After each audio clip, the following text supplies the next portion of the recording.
In the last wee while, we've interviewed some pretty big names. And when I found out we're interviewing Karl Urban, I wasn't exactly fizzing at the bung. I knew he had been in Pathfinder, which is a great movie, if you're into greased-up dudes playing with swords. After a wee bit of research on the old Urban, I realised he was quite a big deal. In fact, he was an urban legend. He went to the same school as me, he was on Shorty Street, and currently he is Dr. McCoy in the new Star Trek. Hyped up to be the blockbuster of the year, the new Star Trek movie takes place prior to all previous instalments, and it brings the old school crew back to the big screen. I was uber excited to sit down and chat with one of the new faces of the Starship Enterprise. My name's Di Henwood and I'm here with Karl Urban. How are you, mate? Very good, thank you for having me. First up, high five on being in Shark in the Park.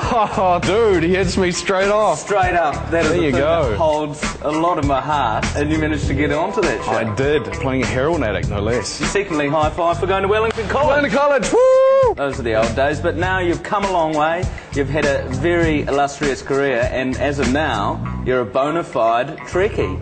What's that like? What, not just as of now. I mean, I have a long-term appreciation for the show, but it's surreal to actually be in the movie Star Trek, the reboot. It's really surreal. Your character is Leonard McCoy, your Bones. I wanted a wee bit more background on his character. Where did he come from? Well, I mean, the point that we see him in the story, obviously, he's really kind of like cynical and jaded and burnt by life. Don't pander to me, kid. One tiny crack in the hull and our blood boils in 13 seconds. Solar flare about to crop up, cook us in our seats. And wait till you're sitting pretty with a case of Andorian shingles. See if you're still so relaxed when your eyeballs are bleeding. Because I was intrigued, the subtext behind his anger, because he seemed to have a bit of anger. He seemed to look a bit cracked up in a few scenes. Well, that's it. That was always, to me, one of the most appealing aspects about the character, is that he had this really out-of-it neuroses. And here is it, he's this sort of cantankerous, irascible doctor that has the most appalling bedside manner, yet underneath that he has this heart of gold, and he is humane, he's morally centered, and he's the most loyal friend that you can have in the universe. And I think that's just such a cool polarity, you know. But see, you've come through quite a few different avenues. You've been in Lord of the Rings. You've been in Shortland Street, for instance. You know, but I've also been really kind of fortunate to have come back to New Zealand and been able to work on movies like Out of the Blue. That is an amazing film, Out of the Blue. I mean, that because it's pretty raw nerve with the New Zealanders. Yeah. And do you draw so much creative energy out of that? Yeah, it was a heavy film to make, and after I'd finished making it, I did not want to make another film like it.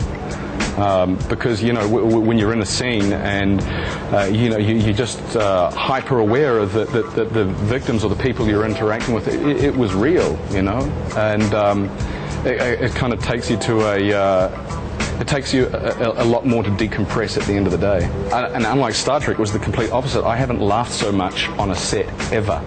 These guys are so funny. J.J. Abrams, who actually, he raps his direction to you.